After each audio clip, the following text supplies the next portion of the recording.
먼저 하나님의 말씀 사무엘상 22장 1절과 2절을 제가 봉독하겠습니다. 그러므로 다윗이 그것을 떠나 아둘람 굴로 도망하매 그의 형제와 아버지의 온 집이 듣고 그리로 내려가서 그에게 이르렀고 환난당한 모든 자와 빚진 모든 자와 마음이 원통한 자가 다 그에게로 모였고 그는 그들의 우두머리가 되었는데 그와 함께한 자가 400명 가량이었더라. 다비드상은 미켈란젤로가 피렌체 대성당의 요청으로 1501년부터 3년에 걸쳐 만든 대리석상입니다. 저도 직접 보았는데요. 높이가 5.17m나 되는 거대한 조각상입니다. 이전의 예술가들은 주로 다윗이 골리앗과의 싸움에서 승리한 모습을 조각했지만 미켈란젤로는 골리앗과 마주서서 돌을 던지기 직전의 모습을 포착했습니다. 다윗의 찌푸린 미간과 긴장된 눈매, 벌어진 콧구멍, 또 팽팽한 근육은 전투 직전의 두려움과 결단력을 동시에 보여주고 있습니다. 특히 한쪽 다리에 체중을 싣고 다른 다리를 살짝 내민 자세는 역동성을 느끼게 하고 어깨에 걸칠 물매와 손에 감춘 돌은 그가 싸울 준비가 된 것을 보여줍니다. 그런데 이 작품에 쓰인 대리석은 문제가 많아서 40년 동안이나 방치되고 있었다고 합니다. 가로폭이 좁고 균열이 있었고 심지어 다리 부분에는 큰 구멍이 뚫려 있었습니다. 그래서 40년 전에 두 조각가가 포기한 재료였습니다. 그러나 미켈란젤로는 달랐습니다. 그는 이 결함투성이 돌 속에 갇힌 형상을 해방시키는 것이 자신의 사명이라고 믿었습니다. 전승에 따르면 미켈란젤로가 5m가 넘는 거대한 대리석에 매달려 조각하고 있을 때 지나가던 한 소녀가 작업실에 들어와 왜 그렇게 힘들게 돌을 두드리냐고 물었습니다. 미켈란젤로는 저 바위 안에는 천사가 잠자고 있단다. 나는 지금 그 천사를 깨워 자유롭게 해주는 중이란다 라고 대답했다고 합니다. 결이 나쁘고 흠이 많아 버려진 돌이었지만 미켈란젤로는 이 버려진 돌 안에서 다윗을 보았고 불필요한 돈들을 깎아내어 위대한 예술작품을 탄생시킨 겁니다. 오늘 우리는 다윗을 따라 광야 학교로 갑니다. 에셀 바위에서 요나단과 헤어진 다윗은 홀로 광야로 도망하는 신세가 됩니다. 이때 다윗이 몇 살이나 되었을까요? 다윗은 약 15살경에 사무엘에게 기름 부음을 받고 왕위 계승자가 됩니다. 그리고 17살이나 18살경 골리앗을 죽이고 이스라엘의 영웅이 됩니다. 사울은 다윗을 궁정에 머물게 하고 군대의 장으로 삼습니다. 여기까지는 승승장구했습니다. 그런데 변수가 생깁니다. 공을 세우면 세울수록 백성들에게 인기를 얻으면 얻을수록 사울의 시기 질투는 점점 더 심해집니다. 사울은 2번이나 창을 던져서 직접 죽이려고 했고 그 다음에는 4번이나 더 죽이려고 했습니다. 더 이상 사울 곁에 있을 수가 없게 된 겁니다. 다윗이 궁정을 떠나 광야로 간 것은 20살에서 23살 사이입니다. 지금으로 치면 대학교 1, 2학년생 아닙니까? 그 나이에 죽음의 위협을 받고 도망자가 되어 홀로 광야를 헤매게 된 겁니다. 사울은 사실 비교적 쉽게 왕이 되었습니다. 하나님께서 지명하시고 어느 날 갑자기 왕이 됩니다.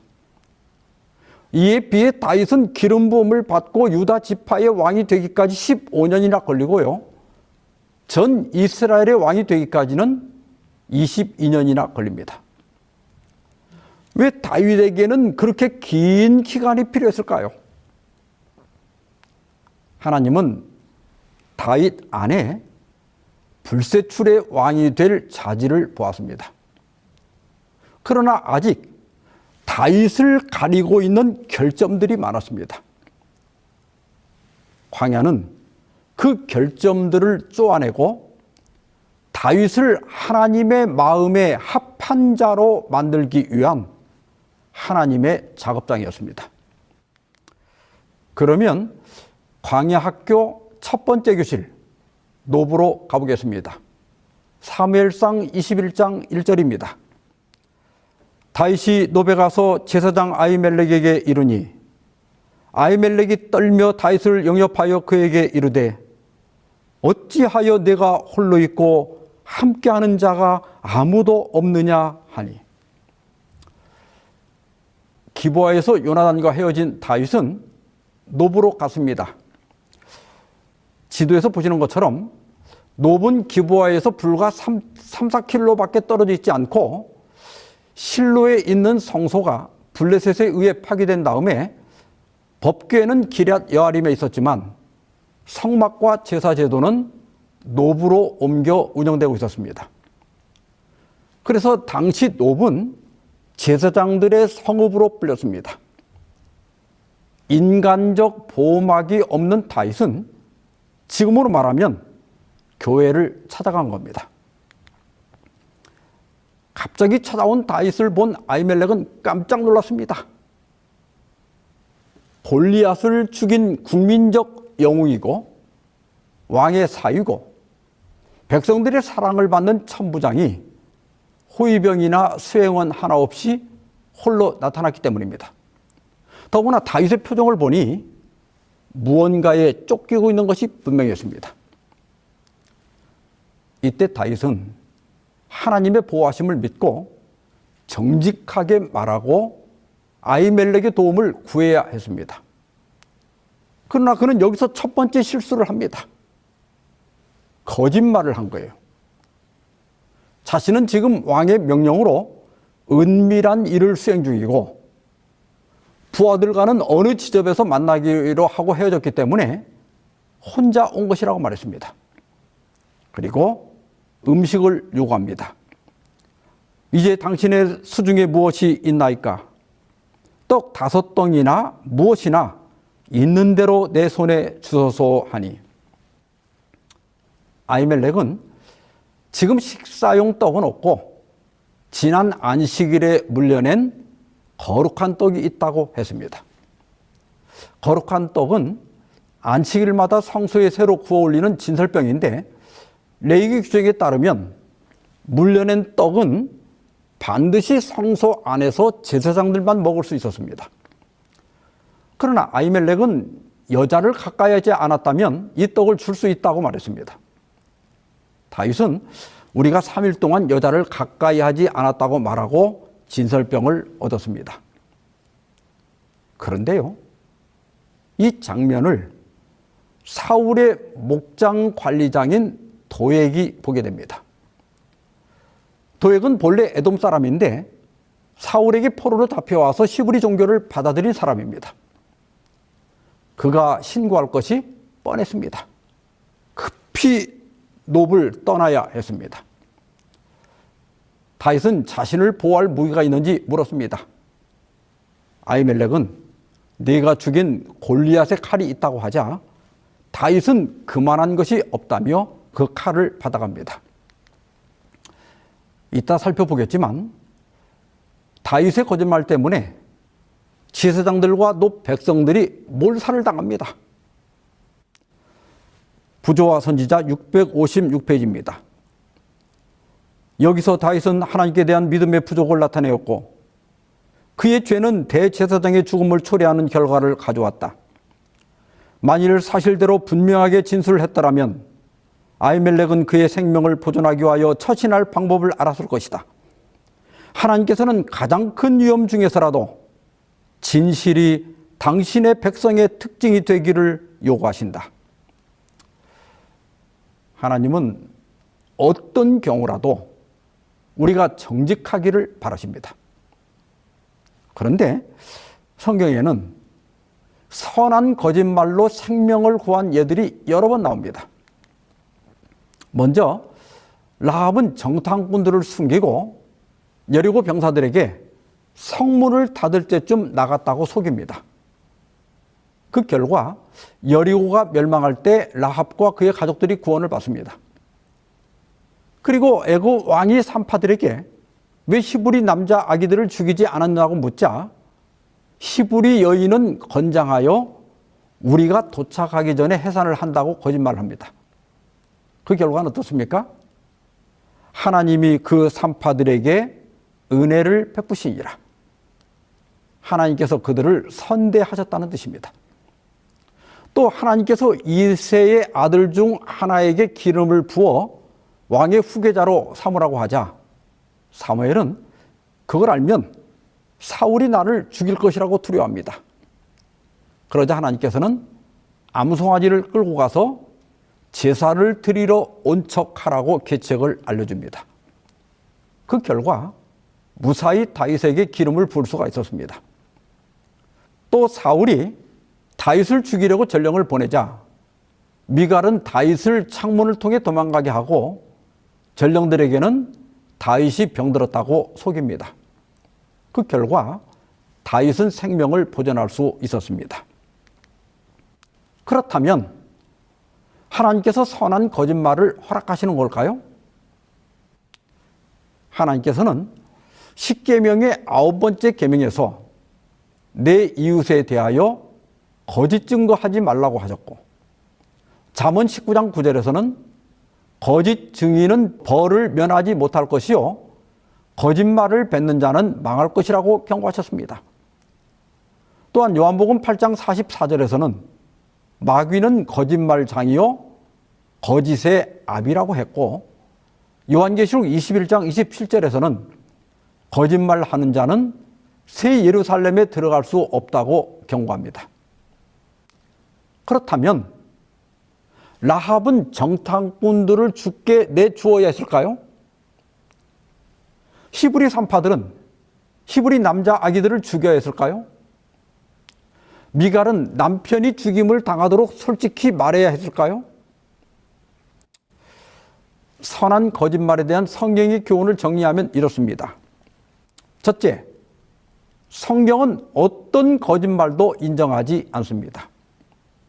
둘째, 성경은 도덕적 딜레마 상황에서 각 사람의 선택을 사실 그대로 기록한 것이지 거짓말을 옹호하는 것이 아닙니다. 셋째, 극단적 상황에서 하나님의 뜻을 수행하거나 생명을 구하기 위한 행동을 의로 여기시는 겁니다. 다시 말해 선한 거짓말이 의로움의 근거가 아니라 그들의 믿음과 동기 그리고 생명을 구하기 위한 행동을 의로 여기시는 겁니다. 선한 거짓말과 생명을 구원하는 것 사이에서 거짓말은 잘못된 것이지만 생명을 구하기 위한 우리의 행동을 자비로 용납하시는 겁니다. 이 첫 번째 교실에서 우리가 배울 중요한 교훈은 원칙적으로 정직해야 한다는 겁니다. 이제 두 번째 교실 가드로 가보겠습니다. 사무엘상 21장 10절입니다. 그날에 다윗이 사울을 두려워하여 일어나 도망하여 가드왕 아기스에게로 가니. 지도에서 보시는 것처럼 가드는 노베에서 서남쪽으로 48km 120리 떨어진 곳에 있는 블레셋 지역입니다. 가드 하면 누가 생각납니까? 3, 4년 전에 다윗이 죽인 골리앗이 바로 가드 사람입니다. 아이러니하게도 다윗은 자신이 죽인 골리앗의 고향으로 피신한 겁니다. 다윗은 왜 이런 위험한 시도를 했을까요? 노베에서 도액을 만난 다윗은 곧 사울이 쫓아올 줄 알았습니다. 아무리 생각해도 이스라엘 국경 안에서는 더 이상 숨을 곳이 없는 겁니다. 그래서 적국 블레셋으로 망명을 시도한 겁니다. 자신이 사울과 경쟁 관계에 있다는 것을 알면 가드왕 아기스가 사울의 대항마로 자신을 받아줄 것으로 생각했을 겁니다. 그런데 어떤 일이 벌어집니까? 아기스의 신하들이 아기스에게 말하되 이는 그 땅의 왕 다윗이 아니니까 무리가 춤추며 이 사람의 일을 노래하여 이르되 사울이 죽인 자는 천천히요 다윗은 만만히로다 하지 아니하였나이까 한지라. 다윗의 계산은 빗나갔습니다.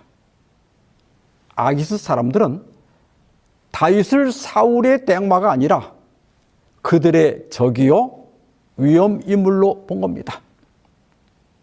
옛 속담처럼 승냥이를 피하려다 호랑이를 만난 겁니다. 순간 다윗은 심한 두려움에 빠졌습니다. 그는 살기 위해서 극단적인 행동을 합니다. 그들 앞에서 그의 행동을 변하여 미친 채 하고 대문짝에 그적거리며 침을 수염에 흘리매 이스라엘의 영웅이 하나님께 기름 부음 받은 왕위 후계자가 이 얼마나 굴욕적인 장면입니까? 부조와 선지자 656페이지입니다. 다윗의 첫 번째 과오는 노베에서 하나님을 불신한 것이었고 두 번째 과오는 아기스 앞에서 행한 속임수였다. 다윗은 고상한 품성의 특성을 드러내었고 그의 도덕적 가치는 백성들에게 총애를 얻게 하였었다. 그러나 시련이 닥치자 그의 믿음은 흔들렸고 인간적 연약함이 드러났다. 다윗이 골리앗과 싸울 때는 하나님을 믿고 하나님의 이름으로 나아가 그를 이길 수가 있었습니다. 그러나 사울에게 쫓기게 되자 외로움과 죽음의 공포가 하늘에 계신 아버지를 그의 시야에서 가린 겁니다.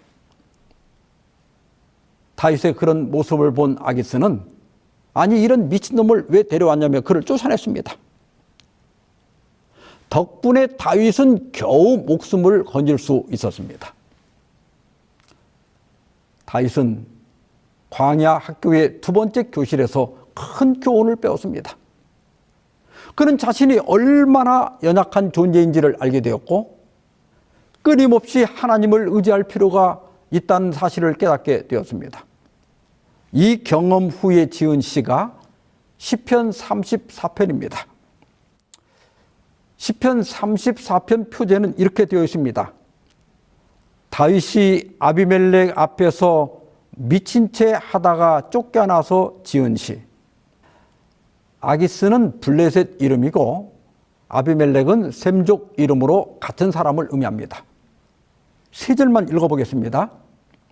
4절 내가 여호와께 간구하며 내게 응답하시고 내 모든 두려움에서 나를 건지셨도다. 7절 여호와의 천사가 주를 경외하는 자를 둘러 친치고 그들을 건지시는도다.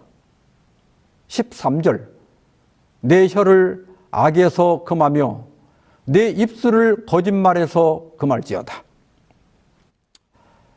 다윗은 기도의 힘을 깨달았습니다. 기도할 때 모든 두려움이 사라졌고 또한 모든 환난에서 구원하신다는 것을 몸소 깨달은 겁니다. 그리고 비록 광야에 홀로 버려져 있지만 여호와의 천사가 둘러 친치고 자신을 구원하신다는 사실도 깨닫게 되었습니다. 그리고 가장 큰 교훈은 거짓말을 하면 안 된다는 겁니다. 우리 역시 문제의 해결을 위해 가드로 향하고 있지는 않습니까? 믿음으로 하나님을 바라보는 대신에 인간적인 방법을 의지하고 있지는 않습니까? 미친 채 하며 침을 흘리는 수치를 당하기 전에 하나님께 기도하시기 바랍니다. 하나님을 믿고 정직하게 문제를 해결하시기 바랍니다. 하나님은 언제나 우리 기도에 응답하시고 모든 두려움에서 건져 주실 겁니다. 이제 세 번째 교실, 아둘람 굴로 가보겠습니다. 사무엘상 22장 1절 2절입니다. 그러므로 다윗이 그곳을 떠나 아둘람 굴로 도망하매 그의 형제와 아버지의 온 집이 듣고 그리로 내려가서 그에게 이르렀고 환난당한 모든 자와 빚진 모든 자와 마음이 원통한 자가 다 그에게로 모였고 그는 그들의 우두머리가 되었는데 그와 함께한 자가 400명 가량이었더라. 지도에서 보시는 것처럼 아둘람은 가드에서 동쪽으로 16km, 40리밖에 안 되기 때문에 젊은 다윗이라면 4시간이면 갈 수 있는 거리입니다. 당시 아둘람은 사울 왕국의 관할에 있었지만 국경지역이어서 왕국의 통제가 강하게 미치지 못하는 곳이었고 또 사울의 본거지인 기브아와는 상당히 떨어져 있기 때문에 안전하다고 생각했을 겁니다. 아둘람 성읍 근방의 구릉 지역에는 지금도 많은 동굴들이 남아있다고 합니다. 동굴 입구가 좁고 복잡해서 안을 들여다보기가 어렵고 적은 군대로 대군을 방어하기에 매우 유리한 지형입니다. 다윗이 아둘람 굴에 있다는 소식이 알려지자 맨 먼저 그의 가족들이 찾아옵니다. 다윗 때문에 그들도 위험했기 때문입니다. 뿐만 아니라 사울의 학정으로 정치적으로 고통을 받고 있는 사람들과 사울 왕국의 부당한 세금이나 채무로 시달리던 사람들, 그리고 상처받고 억울하고 소외된 사람들 400명 가량이 아둘람 굴로 모여들었습니다. 이들은 사울의 체제에서 소외된 자들이었고 아웃사이드였고 루저였습니다. 그러나 하나님은 바로 이런 사람들을 통해 다윗의 왕국을 건설하시고 하나님의 교회를 세우고 하나님의 영원한 왕국을 이루십니다. 그러므로 바울은 고린도전서 1장 26절로 29절에서 이렇게 말했습니다. 형제들아, 너희를 부르심을 보라. 육체를 따라 지혜로운 자가 많지 아니하며 능한 자가 많지 아니하며 문벌 좋은 자가 많지 아니하도다. 그러나 하나님께서 세상에 미련한 것들을 택하사 지혜 있는 자들을 부끄럽게 하려 하시고 세상에 약한 것들을 택하사 강한 것들을 부끄럽게 하려 하시며 하나님께서 세상에 천한 것들과 멸시받는 것들과 없는 것들을 택하사 있는 것들을 폐하려 하시나니 이는 아무 육체도 하나님 앞에서 자랑하지 못하게 하려 하심이라. 하나님 나라는 세상적 지성이 뛰어난 사람보다 신앙적 영성이 뛰어난 사람들이 갑니다. 하나님 나라는 현세적 이익을 위해 신앙에 무관심한 사람보다는 내세적 구원을 위해 현세적 이익을 포기한 사람들이 갑니다. 하나님 나라는 이 땅에서 누릴 걸 다 누린 사람보다 약하고 천하고 멸시받고 가난한 사람들이 훨씬 더 많이 갈 겁니다. 그래서 영국의 그 중국 내지 선교의 창설자인 허드슨 테일러는 이렇게 말했습니다. 하나님은 그분께 의지하지 않을 수 없을 만큼 연약하고 힘없는 사람들을 사용하신다.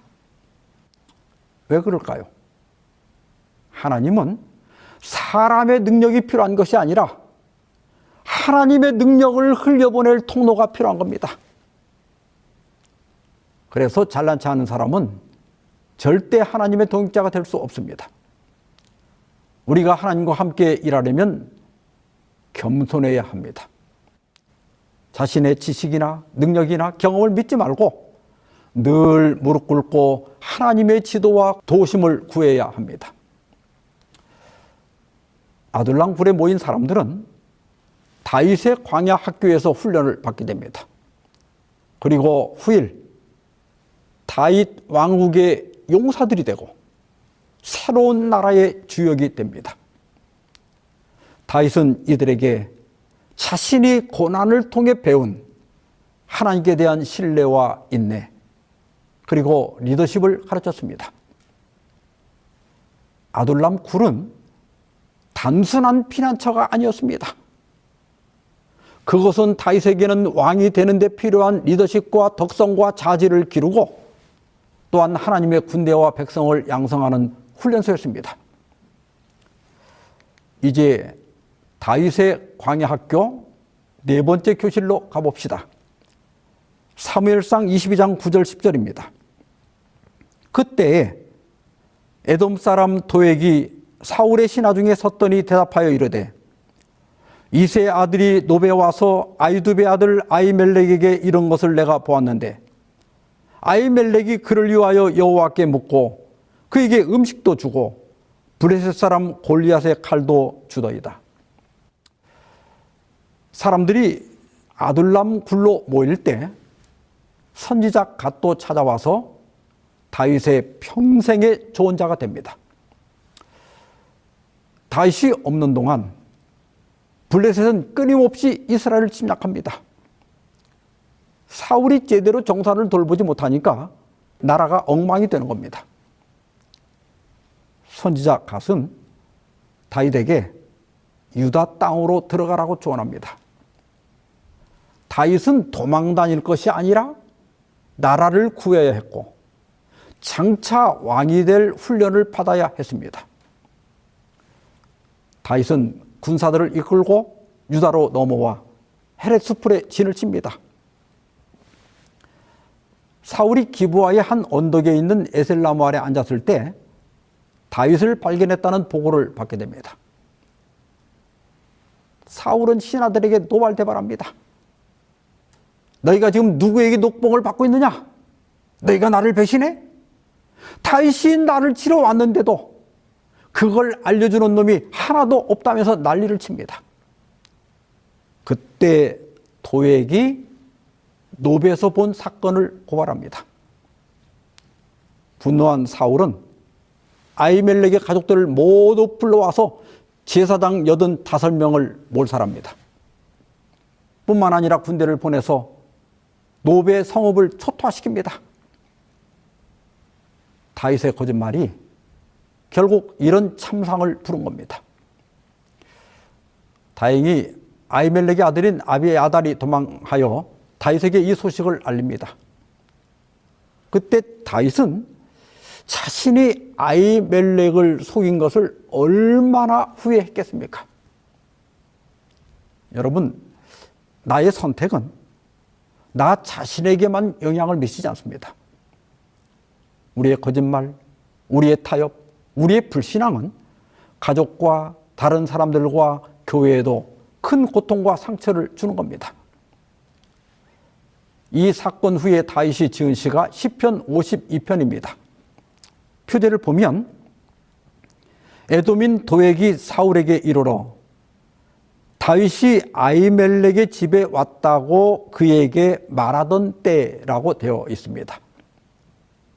다윗은 이 고발자 도액을 향해 이렇게 말합니다. 4절 5절입니다. 간사한 혀여, 너는 남을 해치는 모든 말을 좋아하는도다. 그런즉 하나님이 영원히 너를 멸하시며 너를 붙잡아 내 장막에서 뽑아내며 살아있는 땅에서 내 뿌리를 빼시리로다. 그러면서 하나님을 믿고 하나님께서 자신을 보호하시고 번영하게 하실 것을 믿는 신앙 고백을 합니다. 8절에 그러나 나는 하나님의 집에 있는 푸른 감람나무 같으며 하나님의 인자심을 영원히 의지하리로다.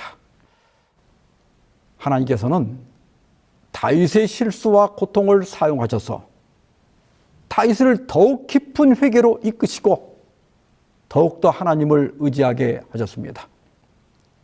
이런 경험을 통해서 다윗은 후일에 신심이 깊은 왕이 됩니다.